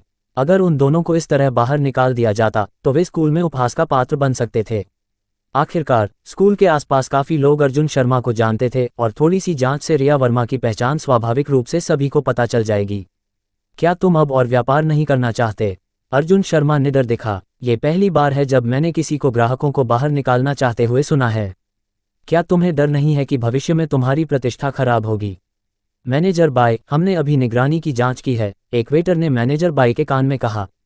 विवाद वास्तव में अपनी प्रेमिका के साथ सज्जन द्वारा शुरू किया गया था, और वह पहले कार्य करने वाला था।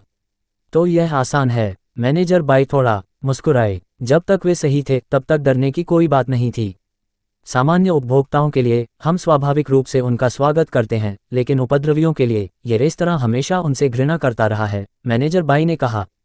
हमारे कर्मचारियों ने पहले ही निगरानी फुटेज एकत्र कर लिया है और हमारे पास सबूत हैं कि आपने पहले मौखिक रूप से उकसाया और फिर पहली चाल चली। यदि आपको कोई शिकायत है तो औद्योगिक और वाणिज्यिक विभाग को रिपोर्ट करने के लिए स्वतंत्र महसूस करें। अर्जुन शर्मा जानता था कि उसके पास कोई आधार नहीं है, भले ही वह परेशानी पैदा कर रहा था। जो कोई भी उस फुटेज को देखेगा वह उसमें कोई गलती नहीं निकाल सकता। हालांकि अर्जुन शर्मा एक अमीर दूसरी पीढ़ी का था, लेकिन उसके पिता केवल एक टिकटिंग कंपनी में शेयरधारक थे और बहुत से लोग शायद नाम भी नहीं पहचानते होंगे। इस क्षण उसने शक्तिहीनता की भावना महसूस की। कैसा लगता है, क्या इससे तुम्हें गुस्सा आता है? आरव मेहरा अचानक एक शरारती मुस्कान में बदल गया। मुझे पता है कि तुम अमीर हो, लेकिन तुम क्या कर सकते हो? ये रेस्तरां मेरा है। यदि तुम्हारे पास कौशल है तो तुम इस जगह को क्यों नहीं खरीद लेते? आरव मेहरा के आत्मसंतुष्ट चेहरे को देखकर अर्जुन शर्मा लगभग फिर से कार्य करने का विरोध नहीं कर सका, लेकिन बाद की राक्षसी ताकत और 2 चौकस सुरक्षा गार्डों को याद करते हुए उसने अनिच्छा से खुद को रोक लिया। ओह, वैसे मैं तुम्हें बताना भूल गया कि न केवल ये रेस्तरां मेरा है, बल्कि पूरा विराट चेन डाइनिंग ग्रुप मेरा है। यदि तुम इस जगह को खरीदना चाहते हो तो तुम्हें शायद पहले पूरे समूह को खरीदना होगा। अर्जुन शर्मा का चेहरा तुरंत हरे और बैंगनी रंग के मिश्रण में बदल गया। उसे विराट चेन डाइनिंग ग्रुप के बाजार मूल्य के बारे में पूरी तरह से यकीन नहीं था, लेकिन यह शायद मिशेलिन जैसे विश्व स्तर पर प्रसिद्ध समूहों की तुलना नहीं कर सकता था। हालांकि टिकटिंग उद्योग और खानपान उद्योग के संदर्भ में वह जानता था कि वे एक मोमबत्ती नहीं पकड़ सकते थे। मैनेजर बाय, मैं इसे आप पर छोड़ता हूं। आरव मेहरा ने अपना हाथ हिलाया और रेस्तरां के आरक्षित वीआईपी अनुभाग की ओर एक वेटर का पीछा किया। सज्जनों, क्या आप अपनी मर्जी से जाना चाहेंगे या क्या मैं आपको सुरक्षा से बाहर निकाल दूं? लोगों को बाहर निकालते समय भी मैनेजर बाई ने एक मुस्कान बनाए रखी। विराट चेन डाइनिंग बिना किसी कारण के इतनी बड़ी नहीं हुई। देखो तो, लोग सोचते हैं कि वे सिर्फ इसलिए दूसरों को धमका सकते हैं क्योंकि उनके पास पैसा है। इस बार उन्होंने एक स्टील प्लेट मारी है ना? अगर मैं होता तो रेंगने के लिए एक छेद ढूंढता। क्या ये सही नहीं है? ऐसा लगता है कि उसने किसी की प्रेमिका को छीन लिया है। तस्क, मैं कहता हूँ, ये भी एक भौतिकवादी महिला है। मैंने सुना है कि उस लड़की ने पहले सोचा था कि युवक गरीब है, अब वह पूरी तरह से बदनाम हो गई है। हा, उन्हें सही मिलता है। हम खुद बाहर निकल जाएंगे। आसपास की आलोचना ने दोनों को और भी शर्मिंदा कर दिया और अधिक समय तक रहने से उनकी शर्मिंदगी ही बढ़ेगी। अर्जुन शर्मा गुस्से में बाहर निकल गया, रिया वर्मा को पीछे छोड़ दिया। अर्जुन शर्मा, मेरा इंतजार करो। रिया वर्मा ने अपना बैग उठाया और उसका पीछा किया। क्या हो रहा है? क्या तुमने मुझे नहीं बताया था कि आरव मेहरा एक साधारण परिवार का गरीब लड़का था? अर्जुन शर्मा को नहीं पता था कि अपने गुस्से को कैसे निकाला जाए और अंत में ये सब रिया वर्मा पर निकाल दिया। मुझे भी नहीं पता, रिया वर्मा दयनीय दिखाई दी। जब वह मेरे साथ था तो उसने केवल बाहर अंशकालिक काम करके उपहार खरीदे।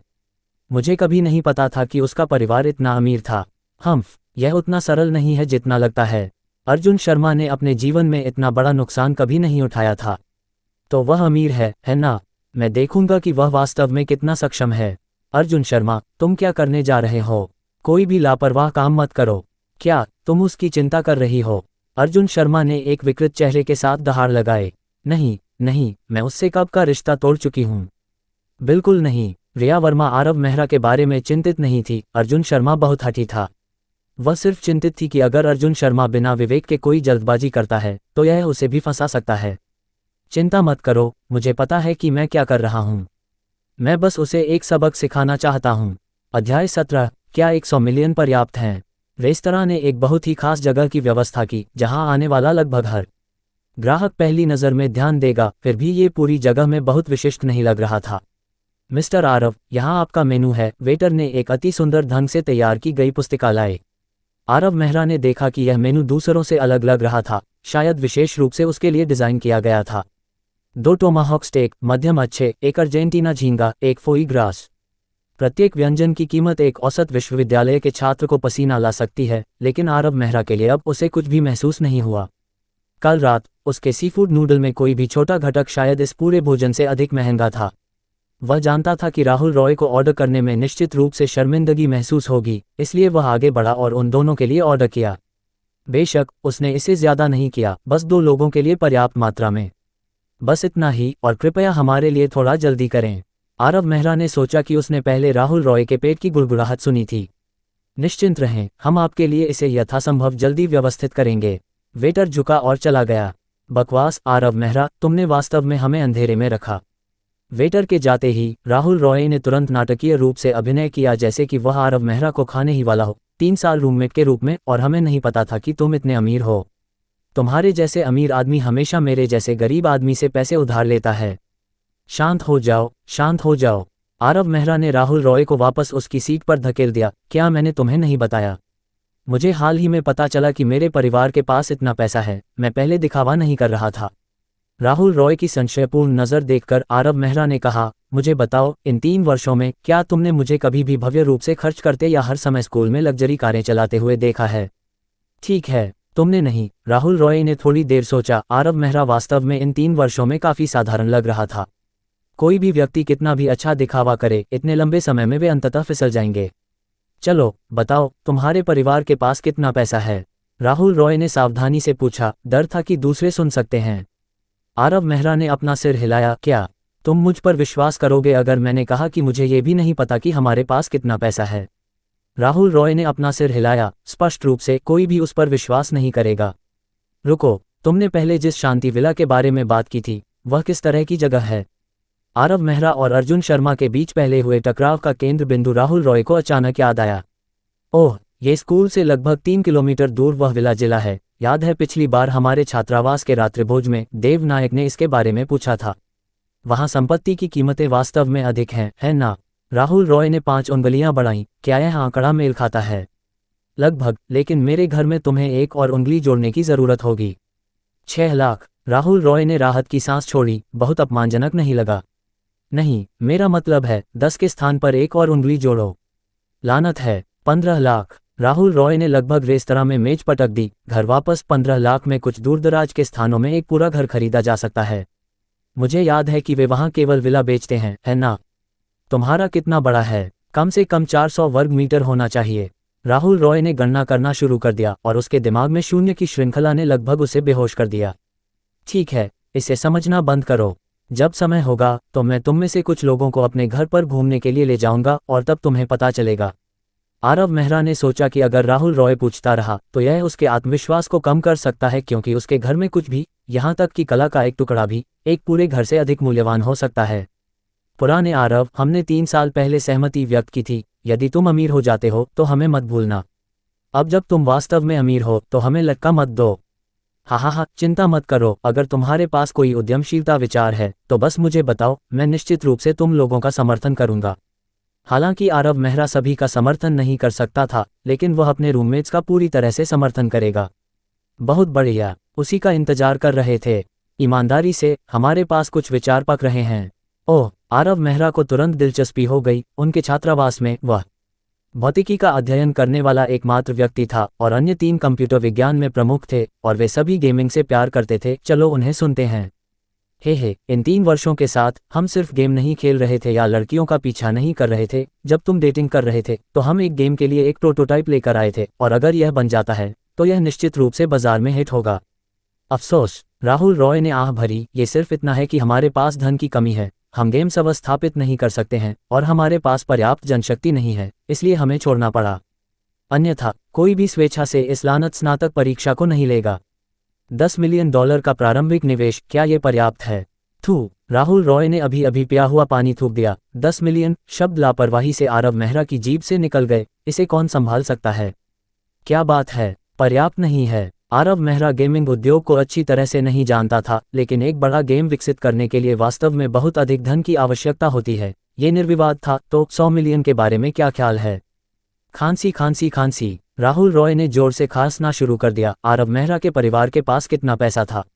नहीं, ऐसा नहीं है कि यह पर्याप्त नहीं है।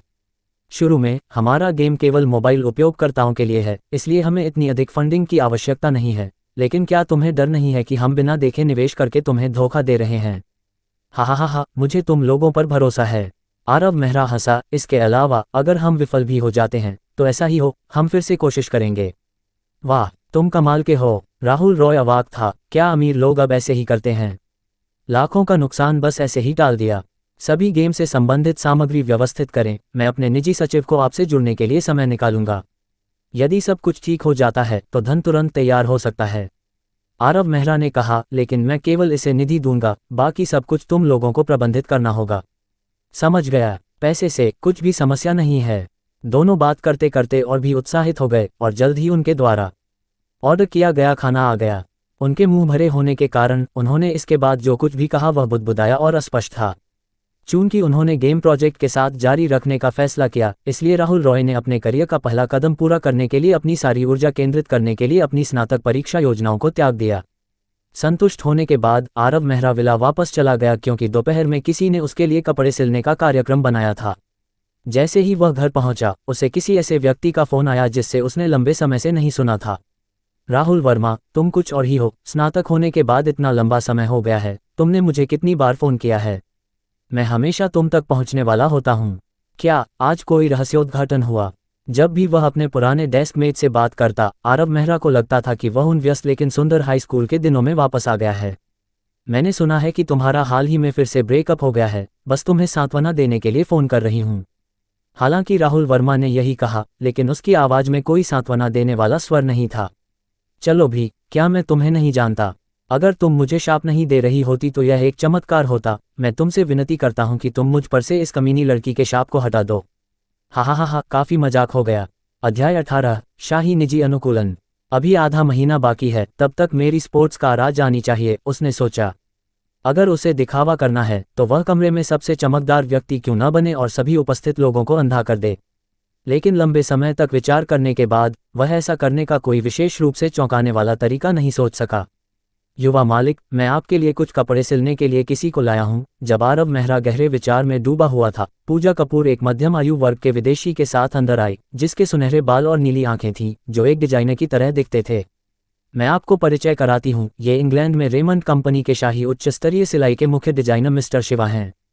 पूजा कपूर ने समझाया, इंग्लैंड के शाही परिवार द्वारा इस्तेमाल किए जाने वाले सभी कपड़े मिस्टर शिवा द्वारा डिजाइन किए गए हैं।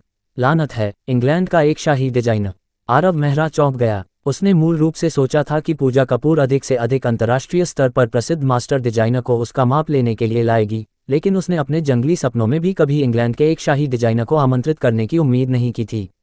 उसने रेमंड कंपनी के बारे में कभी नहीं सुना था और न ही उसने इसमें गहराई से खोज की थी, लेकिन शाही परिवार के लिए कपड़े डिजाइन करने के लिए योग्य एक डिजाइनर निस्संदेह आगे स्पष्टीकरण की आवश्यकता के बिना शीर्ष पायदान का है।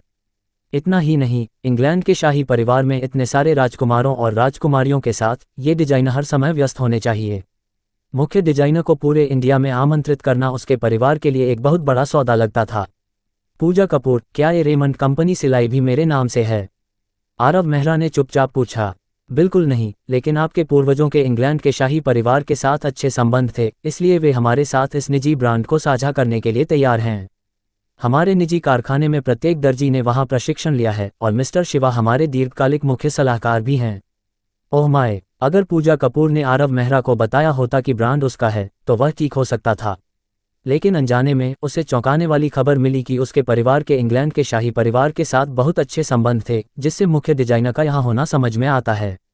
मिस्टर शिवा, यह मिस्टर आरव मेहरा हैं।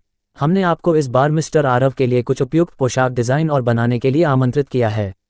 शिवा का कुछ हद तक दुनिया से थका हुआ चेहरा तुरंत मुस्कान से भर गया। शुरू में वह दीर्घकालिक वरिष्ठ सलाहकार के रूप में इस भूमिका को लेने के लिए अनिच्छुक था, क्योंकि उसकी उम्र उसके साथ पकड़ रही थी और आगे पीछे उड़ान भरना एक जबरदस्त शारीरिक चुनौती थी। हालांकि कपूर परिवार ने एक ऐसी कीमत की पेशकश की जिसे वह मना नहीं कर सकता था, प्रति वर्ष 5 मिलियन ब्रिटिश पाउंड का वेतन और निजी जेट द्वारा परिवहन। उसे केवल आरव मेहरा के निजी कारखाने में हर साल छात्रों के एक बैच को प्रशिक्षित करने और कभी कभी कुछ डिज़ाइन बनाने में मदद करनी थी। तुलनात्मक रूप से इंग्लैंड के शाही परिवार द्वारा दी गई शर्तें बहुत कम अनुकूल थीं। यदि अपनी राष्ट्रीयता बदलने में असमर्थता नहीं होती तो वह आरव मेहरा के परिवार के लिए एक समर्पित डिजाइनर के रूप में काम करना पसंद करता। जब से आरव मेहरा का जन्म हुआ था, विजय मेहरा चाहते थे कि वह एक साधारण व्यक्ति के रूप में जिए और उन्होंने कभी भी शिवा को इंडिया में आमंत्रित नहीं किया था। इस बार शिवा एक विशेष कार्य के साथ आया था। मिस्टर आरव, लंबे समय बाद मिले। पिछली बार जब मैंने आपको देखा था तो आप सिर्फ एक नवजात शिशु थे, शिवा ने विनम्रता से कहा। क्या मिस्टर शिवा ने मेरे माता पिता के लिए भी कपड़े डिजाइन किए थे? आरव मेहरा ने उस बयान से काफ़ी जानकारी जुटाई। हाँ, लेकिन वह बहुत पहले की बात है। मैंने सुना है कि मिस्टर विजय मेहरा चाहते थे कि आप एक सामान्य जीवन जिएं, इसलिए इसे लंबे समय तक छिपाकर रखा गया था। अब जब उन्होंने सारी संपत्ति आपको सौंप दी है तो मुझे वापस आमंत्रित किया गया है। कृपया मिस्टर शिवा, आपको खुद को मेरा वरिष्ठ मानना चाहिए। वैसे इंग्लैंड की रानी ने मुझे एक संदेश देने के लिए कहा है। शाही परिवार और मेहरा परिवार कई वर्षों से संपर्क में नहीं हैं और यदि आपको मौका मिले तो वह आपको इंग्लैंड आने का निमंत्रण देती हैं। निश्चित रूप से। सतह पर आरव मेहरा शांत रहा, लेकिन उसका दिल जोर से धड़क रहा था। इंग्लैंड की रानी का एक शाही निमंत्रण एक ऐसा सम्मान था जिसका दुनिया में बहुत कम लोग दावा कर सकते थे। क्या हम शुरू करें? शिवा ने आरव मेहरा का माप लिया और उसकी पसंदीदा शैलियों और रुझानों के बारे में पूछा। वर्षों के अनुभव के साथ उसके दिमाग में पहले से ही कुछ मोटे विचार बन गए थे। मिस्टर शिवा, अन्य कपड़ों को जल्दबाजी में बनाने की आवश्यकता नहीं है, लेकिन क्या आप सार्वजनिक कार्यक्रमों के लिए थोड़ा औपचारिक पोशाक तैयार कर सकते हैं जो बहुत दिखावटी न हो? सच कहूं तो मुझे आधे महीने में एक हाई स्कूल पुनर्मिलन के लिए इसकी आवश्यकता है। ओह, यह एक मामूली काम है। अगर मैं जल्दी काम करता हूं तो मैं इसे आधे महीने में प्रबंधित करने में सक्षम होना चाहिए। आमतौर पर शिवा को एक पोशाक तैयार करने में लगभग 1 महीना लगता था और समय रेखा को आधा करके कम करने से उसका बहुत समय और ऊर्जा खर्च होगी। लेकिन अगर इससे आरव मेहरा का पक्ष मिलता तो यह अच्छी तरह से लायक होता। आपका बहुत बहुत धन्यवाद मिस्टर शिवा। आधा महीना वास्तव में एक तंग कार्यक्रम था। आरव मेहरा को अलविदा कहने के बाद शिवा आरव मेहरा के नाम से हस्तशिल्प कारखाने में गया। युवा मालिक आरव, क्या आप आधे महीने में हाई स्कूल पुनर्मिलन में भाग ले रहे हैं? हाँ, ये हमारे हाई स्कूल की 70वीं वर्षगांठ का पुनर्मिलन है।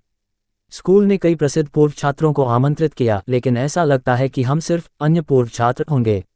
आरव मेहरा ने आत्मा अवमानना में हंसा।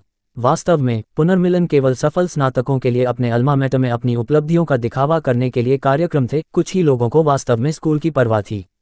युवा मालिक, यदि आप एक प्रसिद्ध पूर्व छात्र बनना चाहते हैं तो ये हासिल करना मुश्किल नहीं है। ये कैसे आसान है? आरव मेहरा ने व्यंग्यात्मक मुस्कान दी। मैं किसी प्रसिद्ध कंपनी का मालिक नहीं हूं, न ही मैं राजनीति में शामिल हूं। भले ही मेरे पास अभी कुछ पैसा है, कोई नहीं जानता कि मैं कौन हूं। हा, क्या ये सरल नहीं है? बस अपने नाम से अपने अल्मा मैटर को कुछ पैसे दान करें और बस हो गया। ओ प्रिय, मैंने इसके बारे में क्यों नहीं सोचा? आरव मेहरा ने अपनी जांघ थपथपाई। एक प्रसिद्ध उद्यमी या एक राजनीतिक हस्ती होने की तुलना में उसके अल्मा मैटर ने पूर्व छात्रों के प्रभाव और वे स्कूल के लिए क्या लाभ ला सकते हैं का महत्व दिया। हालांकि यह कठोर वास्तविकता थी, लेकिन किसी को यह स्वीकार करना होगा कि उत्कृष्ट सुविधाएं और हार्डवेयर एक स्कूल में प्रतिभा को पोषित करने में महत्वपूर्ण योगदान करते हैं। मिस पूजा, मेरे खाते में अभी कितना तरल नकद उपलब्ध है? मेरे द्वारा प्रबंधित सभी संपत्तियां घरेलू और विदेशी बैंकों दोनों के साथ मिलकर लगभग $500 बिलियन हैं। क्या? कितना? आरव मेहरा को लगा कि उसने गलत सुना है। $500 बिलियन। खांसी। आरव मेहरा पूरी तरह से नहीं समझ पाया कि $500 बिलियन का क्या मतलब है, लेकिन वह जानता था कि दुनिया के सबसे अमीर व्यक्तियों के पास भी $100 बिलियन से अधिक की संपत्ति है, ज्यादातर स्थिर। उसकी तरल निधि उनकी कुल संपत्ति से 4 गुना अधिक थी। रुको, आपके द्वारा प्रबंधित संपत्ति से आपका क्या मतलब है? युवा मालिक, क्या आप नहीं जानते थे? मेहरा परिवार की कुल संपत्ति 7 भागों में विभाजित है, 7 विशाल संगठनों या परिवारों द्वारा संभाली जाती है और हमारा कपूर परिवार केवल सबसे छोटे हिस्से का प्रबंधन करता है। बस रुको, मुझे चक्कर आ रहा है। आरव मेहरा बालकनी में गया, स्पष्टता के लिए गहरी सांस ली और 45 डिग्री के कोण पर आकाश को देखते हुए अपनी हंसी को दबाने में कामयाब रहा। अमीरों का जीवन वास्तव में बर्फ की तरह अलग थलग है ना? अध्याय 19, पहले 10 इमारतों का दान करें। अपने कमरे में वापस आकर आरव मेहरा ने अपना ईमेल खोला और जैसा कि अपेक्षित था उसे अपने alma mater Noida second high school से एक निमंत्रण मिला। प्रिय 2016 के पूर्व छात्र, हम आपको नोएडा सेकंड हाई स्कूल के 70वीं वर्षगांठ समारोह में भाग लेने के लिए ईमानदारी से आमंत्रित करते हैं। हम 21 जुलाई को आपके आगमन की प्रतीक्षा कर रहे हैं। यदि आपके कोई प्रश्न हैं तो कृपया प्रधानाचार्य के कार्यालय में 85,45,740 पर संपर्क करें। तैयारी के लिए अभी भी 17 दिन बाकी हैं, जो पर्याप्त समय देता है। इस 2% प्रगति पूर्णता कार्य को आरव मेहरा के लिए जीतना जरूरी था, इसलिए उसने समारोह का चमकता सितारा बनने का दृढ़ संकल्प किया। उसने फोन उठाया और तुरंत प्रधानाचार्य के कार्यालय में डायल किया। अफसोस, मुझे क्या करना चाहिए? नोएडा सेकंड हाई स्कूल के प्रधानाचार्य के कार्यालय में 50 के दशक का एक मध्यम आयु वर्ग का व्यक्ति इस वर्ष के कॉलेज प्रवेश परीक्षा के परिणामों की निराशाजनक रूप से जांच कर रहा था। ये व्यक्ति वर्तमान प्रधानाचार्य विहान राठौर था। हालांकि यह नोएडा सिटी का शीर्ष हाई स्कूल था, नोएडा सेकंड हाई दशकों से अदिति विद्यालय से छाया हुआ था। बारहमासी उपविजेता होने की स्थिति अपरिवर्तित रही थी और अब वह स्थिति भी खतरे में लगती थी। इस वर्ष यशवंत विद्यालय के कॉलेज प्रवेश परीक्षा के परिणाम उत्कृष्ट थे, जो शीर्ष स्तरीय दर में केवल 1% बिंदु पीछे थे। इतना संकीर्ण अंतर बहुत चिंताजनक था। एक लंबे समय से स्थापित हाई स्कूल के रूप में, हालांकि हमेशा अदिति विद्यालय से थोड़ा पीछे, नोएडा सेकंड हाई ने लगातार निचले स्तर के स्कूलों से बेहतर प्रदर्शन किया था। इस नए रुझान ने विहान राठौर को गहराई से बेचैन कर दिया।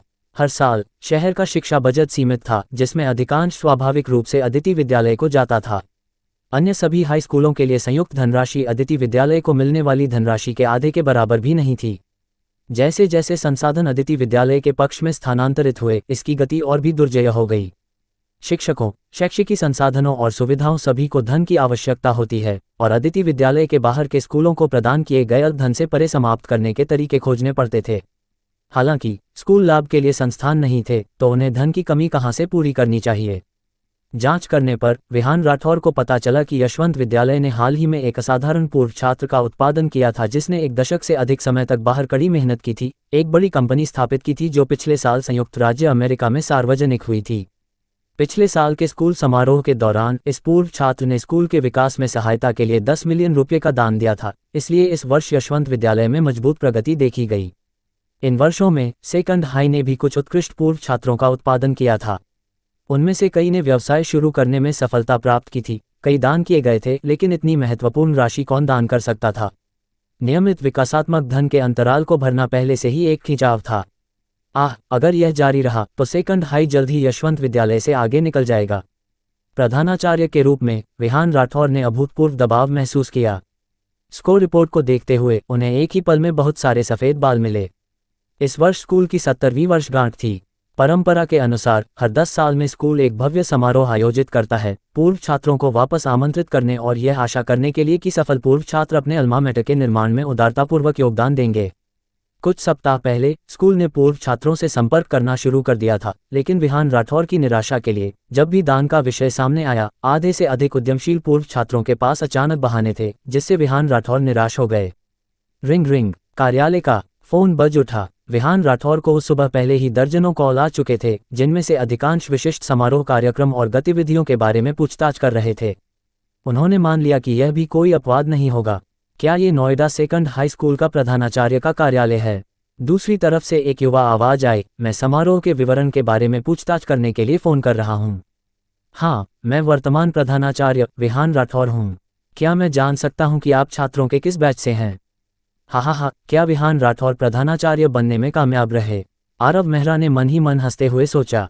अपने हाई स्कूल के वर्षों के दौरान वह वाइस प्रिंसिपल राठौर से सबसे अधिक डरता था, जो अक्सर शाम के अध्ययन सत्र के दौरान विभिन्न कक्षाओं की खिड़कियों पर अप्रत्याशित रूप से दिखाई देते थे।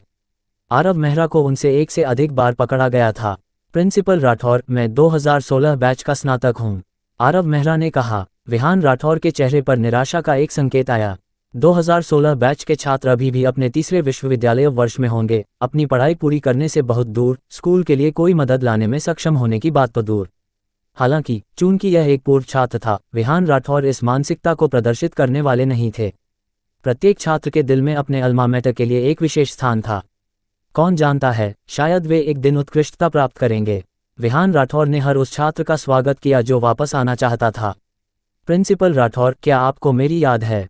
मेरा नाम आरव मेहरा है।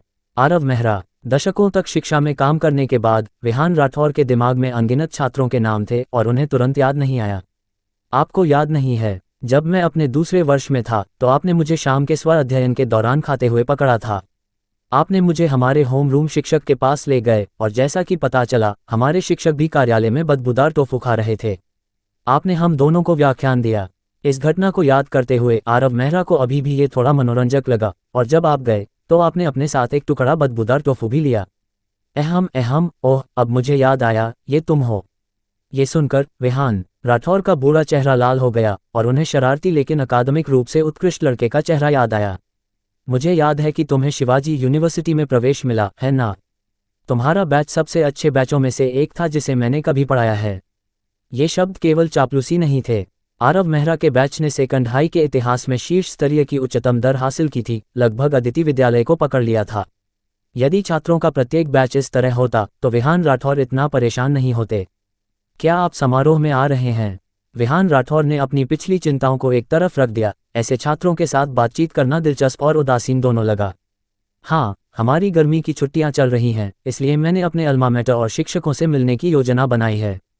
वैसे प्रिंसिपल, इस साल हमारे स्कूल के प्रवेश परीक्षा के परिणाम कैसे रहे? कहना मुश्किल है। विहान राठौर ने गहरी आह भरी। हमारे और अदिति विद्यालय के बीच का अंतर बढ़ रहा है और यशवंत विद्यालय तेजी से करीब आ रहा है। अगले साल हमसे आगे निकलने की संभावना है। ये कैसे हो सकता है? मुझे याद है कि हमारे और यशवंत विद्यालय के बीच का अंतर हमेशा काफ़ी बड़ा था।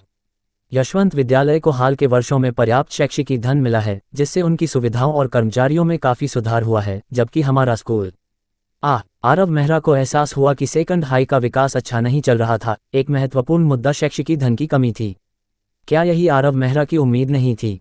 प्रिंसिपल, वास्तव में मुझे आपसे कुछ बात करनी है। क्या स्कूल छात्रों से दान स्वीकार करता है? आरव मेहरा ने पूछा। हाँ, निश्चित रूप से। हम स्कूल के विकास में पूर्व छात्रों के योगदान का स्वागत करते हैं। विहान राठौर को ज़्यादा उम्मीदें नहीं थीं। आरव मेहरा अभी तक स्नातक हुए बिना सिर्फ एक तीसरे वर्ष का विश्वविद्यालय छात्र था। वह कितना दान कर सकता था? उन्हें ये भी याद आया कि 2016 के स्नातकों में कोई विशेष रूप से धनी माता पिता नहीं थे। आरव, दान राशि महत्वपूर्ण नहीं है, बस वह दे जो आप वहन कर सकते हैं। आपको अपनी दान राशि बतानी चाहिए और मैं अभी इसका रिकॉर्ड बनाऊंगा। क्या स्कूल केवल नकद दान स्वीकार करता है? आरव मेहरा ने पूछा। हाँ, बिल्कुल नहीं, सभी प्रकार के दान का स्वागत है। क्या आपको स्कूल के गेट पर मूर्ति याद है? यह एक उल्लेखनीय पूर्व छात्र द्वारा दान की गई थी। उस मामले में अच्छा है, मैं 10 इमारतों का दान करके शुरुआत करूंगा। अध्याय 20। पर्याप्त नहीं, क्या मुझे और दान करना चाहिए? क्या 10 इमारतें? विहान राठौर की आवाज़ अचानक सदमे से कांप गई और फिर उन्होंने जबरदस्ती मुस्कराते हुए सोचा कि आरव मेहरा उनसे मजाक कर रहा है। आरव, तुम ऐसी बातों का मजाक नहीं उड़ा सकते। प्रिंसिपल राठौर, मैं मजाक नहीं कर रहा हूँ। मैं अपने स्कूल को 100 मिलियन दान करने की योजना बना रहा हूँ। शिक्षण और प्रयोगशाला भवनों के निर्माण के अलावा आप हमारे स्कूल के उपकरणों को बेहतर बनाने के लिए शेष धन का उपयोग कर सकते हैं। आरव मेहरा को याद आया कि जब वह हाई स्कूल में था तो कक्षाओं में एयर कंडीशनिंग टूट गई थी, जिससे गर्मी की कक्षाएं असहनीय रूप से दर्दनाक हो गई थीं। रुको आरव, क्या तुम इस बारे में गंभीर हो? विहान राठौर अभी भी थोड़ा अविश्वासी थे। भले ही आप किसी सूचीबद्ध कंपनी के बड़े बॉस हों, एक ही बार में एक हाई स्कूल को 100 मिलियन दान करना, बहुत से लोग ऐसा करने के लिए तैयार नहीं होंगे, है ना? बेशक मैं गंभीर हूँ प्रिंसिपल। हम एक दूसरे को इतने लंबे समय से जानते हैं। क्या आपने कभी मुझे झूठ बोलते हुए पकड़ा है? विहान राठौर ने ध्यान से सोचा। भले ही आरव मेहरा कभी कभी थोड़ा शरारती था और उस तरह का छात्र नहीं था जिसने खुद को केवल पढ़ाई के लिए समर्पित किया, लेकिन उसका चरित्र निर्दोष था। लेकिन यह मामला इतना महत्वपूर्ण था कि संदेह होना स्वाभाविक था। ऐसा करते हैं, मैं पहले स्कूल खाते में धनराशि स्थानांतरित कर देता हूँ, फिर हम आगे चर्चा कर सकते हैं। आरव मेहरा ने कहा। मुझे जल्दी से एक कॉल करने दो, कृपया एक पल के लिए मेरा इंतजार करें। सिस्टर पूजा, कृपया मेरे हाई स्कूल के खाते में 100 मिलियन डॉलर स्थानांतरित करने में मेरी मदद करें। भले ही आरव मेहरा को स्कूल का खाता नंबर नहीं पता था, निधि, एक रहस्यमय सभ्यता का एक बुद्धिमान उत्पाद, पृथ्वी पर कुछ भी पा सकती थी। जरूर, मुझे खाते का विवरण भेजें और यह अधिकतम 10 मिनट में स्थानांतरित हो जाएगा। 100 मिलियन डॉलर कुछ भी नहीं थे आरव मेहरा की अरबों डॉलर की तरल संपत्ति को देखते हुए। बैंक में बैठे पैसे से ब्याज अर्जित करना भी सालाना अरबों में होगा, एक विशाल परिवार का उल्लेख नहीं करना जो उसे निवेश का प्रबंधन करने में मदद करता है। क्या ये बच्चा मुझ पर कोई चाल तो नहीं चल रहा है ना? विहान राठौर ने फ़ोन रखा और अवाक रह गए, सोच रहे थे कि आरव मेहरा का वादा असली है या नहीं। फिर 5 मिनट से भी कम समय में स्कूल के वित्त विभाग से एक कॉल आई। प्रिंसिपल, कुछ बड़ी बात हुई है। वित्त विभाग के निदेशक शौर्य की आवाज़ लाइन के दूसरे छोर पर घबराई हुई थी। क्या हुआ? क्या स्कूल के नकदी प्रवाह में फिर से कोई समस्या है? विहान राठौर घबरा गए। स्कूल ने हाल ही में नवीनतम शिक्षण उपकरणों का एक बैच खरीदने के लिए अपने दांत किटकिटाए थे। उन्होंने बैंक ऋण के साथ पैसा जुटाया था और अगर कोई समस्या थी तो यह एक बड़ी बात होगी। नहीं, स्कूल के खाते में अभी अभी एक बड़ी राशि आई है, पूरी 100 मिलियन। विहान राठौर हौंफ गए। ये पैसा कहाँ से आया? क्या आपने जांच की है? मैंने बैंक से पुष्टि की है, यह एक निजी खाते से है, लेकिन बैंक भुगतानकर्ता की पहचान का खुलासा नहीं कर सकता है।